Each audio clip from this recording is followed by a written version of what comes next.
Avant de commencer la vidéo, je tiens encore une fois à te rappeler que si tu ne rejoins pas le canal Telegram, tu n'obtiens pas toute la valeur que je peux apporter via la botchain. Et dans ce canal, encore une fois, je partage beaucoup d'infos très importantes sur le marché. Je suis beaucoup plus rapide qu'avec YouTube, parce que faire une vidéo YouTube c'est plus long, tout ça. N'hésite pas à rejoindre le canal si tu as Telegram. Est-ce que la liquidité globale va faire exploser Bitcoin d'ici peu? Est-ce que le marché va suivre? C'est ce qu'on va voir avec les données que je vais te présenter dans cette vidéo. Salut à toi, c'est Guillaume de la botchain. Et aujourd'hui, on va s'attarder sur ce graphique que tu as peut-être déjà vu passer. Alors il se trouve que il y a une sorte de corrélation, parce qu'on peut parler de corrélation ici peut-être. C'est pas une science, je dirais exacte, dans le sens où on peut avoir effectivement 75 jours de lag. Alors qu'est-ce que j'entends par 75 jours de lag? Donc c'est one bar, c'est un jour, comme on peut voir ici. On va faire un petit zoom. Voilà. Donc ici, qu'est-ce qu'on remarque? Que la liquidité a été dans une sorte de tendance, oui, une tendance haussière pendant 75 jours. Et pendant ce temps-là, Bitcoin, lui, a fait que range. Voilà, une sorte de range. Et qu'est-ce qu'on remarque ici, par exemple? Eh bien, la liquidité pendant 75 jours range, voire diminue. La tendance est plutôt baissière. Bitcoin, qu'est-ce qu'il fait? Il range. Et là, boum, pendant 75 jours encore, la liquidité explose. Et qu'est-ce qui se passe 75 jours à peu près ensuite? Eh bien, Bitcoin, lui, il explose. Donc ici, on est peut-être à l'aube donc d'un scénario similaire. C'est pas sûr du tout, parce que par le passé, justement, il y a eu de petites périodes pendant lesquelles la liquidité, du moins le prix de BTC chutait, alors que la liquidité, elle, augmentait. On peut voir ici. Donc il y a eu certaines phases où c'était voilà, pas forcément très exact, mais je dirais que d'un point de vue macro, global, oui. À un moment donné, tôt ou tard, quand le M2 explose, donc là on parle du dollar, pas de toutes les monnaies sur Terre, mais notamment du dollar, et bien au bout d'un moment, Bitcoin, lui, il va forcément suivre, quoi. C'est mathématiquement et même physiquement impossible que ça se passe autrement, parce que comme j'ai déjà abordé en fait dans certaines vidéos, dans une vidéo notamment où je fais la comparaison de Bitcoin et d'un trou noir, et bien voilà, Bitcoin lui il aspire comme un trou noir. Il absorbe toute cette liquidité qui sort de nulle part, qui est créée à partir de rien. Et la résultante, c'est voilà, une explosion du prix de Bitcoin. Et au passage, je tiens à te faire remarquer une chose, encore une fois, c'est qu'ici en août 2015, on était à 63 trillions avec cet indicateur en dollars. Maintenant, on est au double. On est au double. Et c'est sans compter l'euro, le yuan, le franc suisse, le pound, tout ce que tu veux. Donc c'est affolant. Hein. En l'espace d'une décennie, la masse monétaire a doublé. Ça veut dire une perte de pouvoir d'achat voilà, considérable. On est à peu près globalement. Après, ça dépend les actifs, ça dépend les produits, les services, ça dépend voilà, les monnaies. Mais on peut dire que le pouvoir d'achat a été divisé par deux en l'espace d'une décennie. Donc en 2015, quelqu'un qui avait 100 dollars, et maintenant pour avoir le même pouvoir d'achat que ses 100 dollars en 2015, il lui faut 200 dollars. En gros. C'est génial. Hein. Au-delà de la liquidité, aujourd'hui je voulais te parler de ceci, du pattern de réaccumulation, Wyckoff.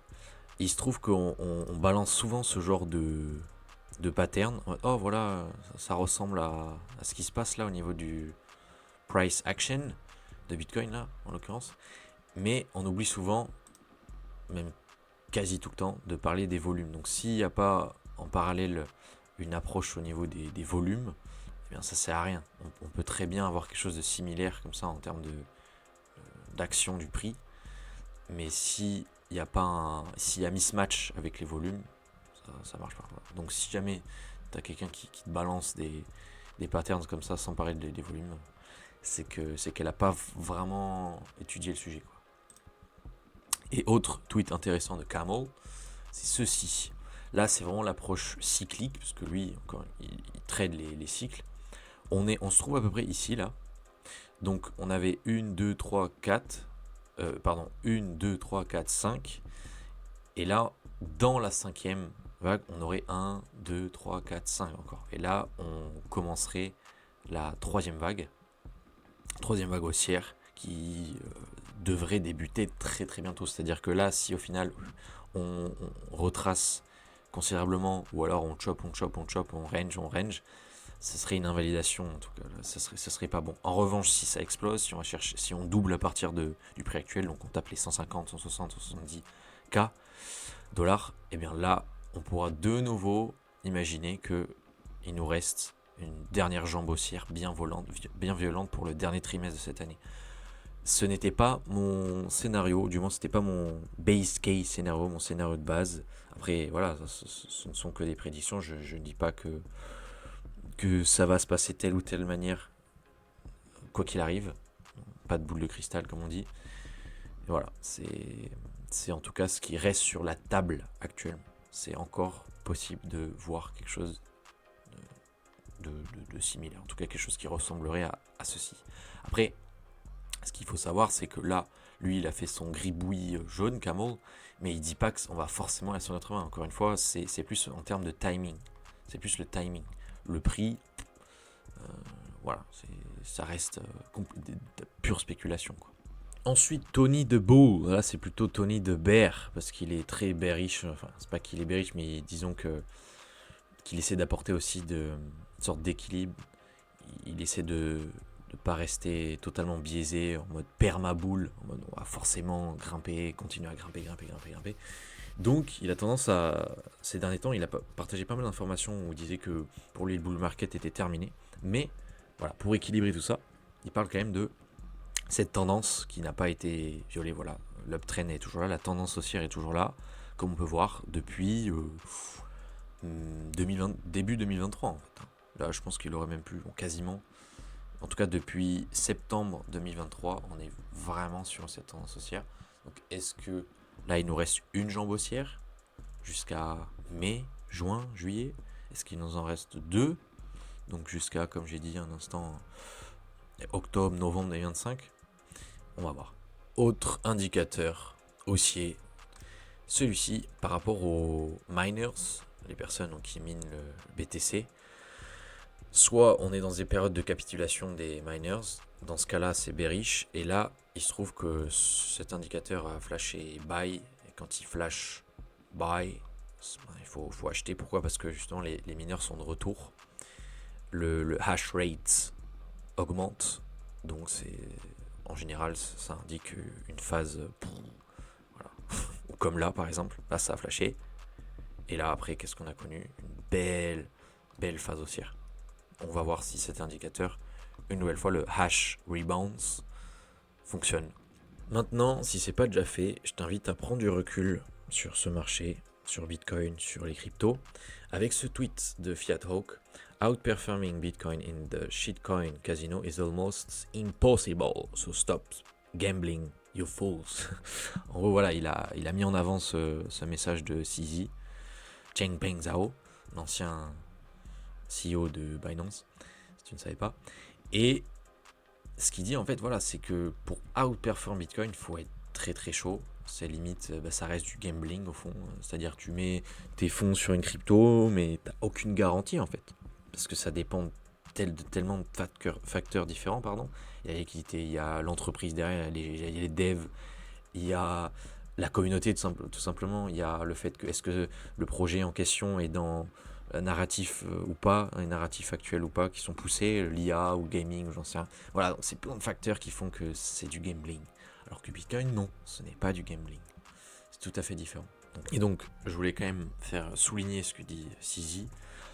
Parmi les 5% qui vont bien s'en sortir, parce que 95% des gens qui sont dans le marché, qui tradent, entre guillemets, les cryptos, ça finit mal, à moins qu'ils aient une grosse, ce sont vraiment des pros, ils sont très très chauds, et encore, parce que ça reste du gambling, eh bien, donc il y en a 4%, malgré tout, qui vont pas vraiment, ils vont pas outperform Bitcoin de manière significative.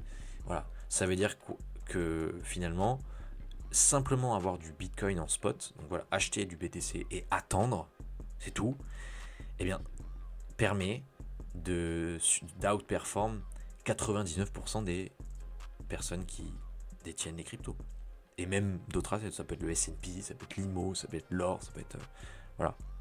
Donc c'est tellement simple, la stratégie elle est simple. Il n'y a rien de plus simple en vérité. Mais voilà, c'est ce désir de vouloir toujours faire mieux et pas se dire ok, on se contente justement de la performance extraordinaire de Bitcoin au fil des années et c'est tout, et c'est déjà extraordinaire, et c'est déjà formidable. Et récemment, dans mon canal Telegram, j'avais partagé ceci. Donc, je disais, la raison sagesse se trouve peut-être au centre. Pas d'appétit pour surperformer BTC et pas de réticence pour s'exposer à sa volatilité non plus. Donc au milieu, on a les Bitcoin maximalistes, donc simplement détenir du BTC et attendre. À gauche, on a les personnes qui vont être réticentes à la... même pas au risque en fait, parce qu'à l'heure actuelle je pense pas qu'on puisse parler de risque, mais plutôt à la volatilité, parce qu'ils vont dire oh c'est trop volatile, ouin. Donc ils se protègent face aux périodes, je dirais volatiles, mais vers le bas, donc plutôt période baissière quoi. Et à droite, on a plutôt les personnes qui vont aller vraiment chercher du risque pour de vrai, et ils pensent que simplement détenir du BTC c'est pas suffisant. Ils vont aller chercher des leviers, aller chercher des petits projets à 5 millions de capi, voire moins, 1 million, quelques centaines de milliers, bref. Et voilà. Et au final, donc encore une fois, on est au milieu, on a peut-être ces sages là. Les sages, ils sont probablement là. Alors, au fond de moi, je pense que c'est la réalité. Mais je dis probablement parce que je suis un absolutiste, parce que je pense qu'il y en a quand même certains qui vont surperformer BTC ici. Bon, eux, je sais pas quoi dire. eux, voilà, je ne me prononcerai pas, mais voilà, c'est comme ça. Ils sont ici qui diraient s'ils jugent que c'est pertinent, voilà. Et en attendant, pour la vaste majorité de l'humanité, ce qui lui conviendrait, c'est ça. Et c'est tout. Prenons maintenant un peu de hauteur. Avec ces pourcentages, à l'heure actuelle, Bitcoin représente 1,3% de la valeur globale, parce que là on parle au total de 900, je pense que c'est celui-ci. Non, là on parle uniquement des monnaies, pardon. On parle uniquement des monnaies différentes. Donc on a le yuan, on a le dollar américain, on a l'euro japonisienne, on a l'or, le pound britannique, et on a Bitcoin ici. Donc les monnaies fiduciaires, fiat money, on est à peu près à 108 trillions, donc 108 000 milliards. Et Bitcoin, on avait atteint 2000 milliards, donc 2 trillions. Et là, on est un peu en dessous, quoi. Donc ça représente que dalle. Et dans cette catégorie, donc fiat money, on aurait pu même remplacer fiat par soft money. On a ces shitcoins. Et du côté de la hard money, donc les monnaies saines et plutôt, on pourrait dire saines, oui, et monnaie dure en quelque sorte, monnaie solide. Pourquoi ? Parce que leur offre est soit fixe comme Bitcoin, donc la monnaie ultime, ou l'or, où là la dilution elle reste relativement faible. En tout cas, ça reste mieux que ces shitcoins. Ça représente 16,9%, allez 17%. Mais ça veut dire quoi ? Ça signifie que lorsque Bitcoin aura absorbé un pourcentage beaucoup plus considérable de ces shitcoins et de l'or, on ne sera plus à 1,7 trillion. On sera à 5, puis 10, puis 15, puis 20. C'est pour ça que 80 000 dollars pour un bitcoin, ou 90 000, ou 95 000, c'est pas cher. C'est pas cher du tout. Je me souviendrai tout le temps de ce date que j'ai fait fin 2023 avec une gourgandine qui m'a dit oui, mais un bitcoin, 30 000 dollars, c'est cher. Quand elle va voir le prix de BTC dans quelques mois, là, ou en tout cas dans quelques années, voilà, elle va se dire, oh, mais ce sera le même biais, je sais plus quel biais c'est. Ce biais, en fait, fait que peu importe le prix, eh bien, on va se dire c'est trop cher. Donc à 10 000, c'est trop cher. À 50 000, c'est trop cher. À 100 000, c'est trop cher. À 200 000, c'est trop cher. Et c'est tout, pour l'éternité, c'est trop cher. Alors que non, là, à l'heure actuelle, c'est vraiment pas cher. Parce qu'en plus, mathématiquement parlant, on n'est qu'à 1,7 trillion. C'est que dalle, même par rapport à l'or, quoi. Et l'essentiel dans tout ça, qu'est-ce que c'est ? C'est l'étude. Récemment, j'ai acheté ce bouquin, The Big Brains, de Lawrence Lepard. Je vais sûrement me régaler. Et déjà, c'est quelqu'un de très reconnu dans le milieu et j'ai écouté pas mal de podcasts déjà dans lesquels il intervient. Mais là, le livre, ça a l'air d'être formidable. Donc c'est ça qui compte. À la fin, pourquoi, parce que je viens de faire une petite recherche, pourquoi par exemple on va avoir un biais d'ancrage insensé ou tout autre biais qui nous sabote en fait la vie. Et c'est tout simplement parce qu'on n'étudie pas, on ne creuse pas, on ne fait pas de recherche, tout ça, tout ça. Donc c'est très important, c'est même le plus important. Et je te recommande de le prendre aussi et de le lire. Il n'existe pas en français à l'heure actuelle, je pense, et que en anglais. Mais voilà, si tu comprends l'anglais, fonce. Donc qu'est-ce que tout cela met en perspective? C'est ça.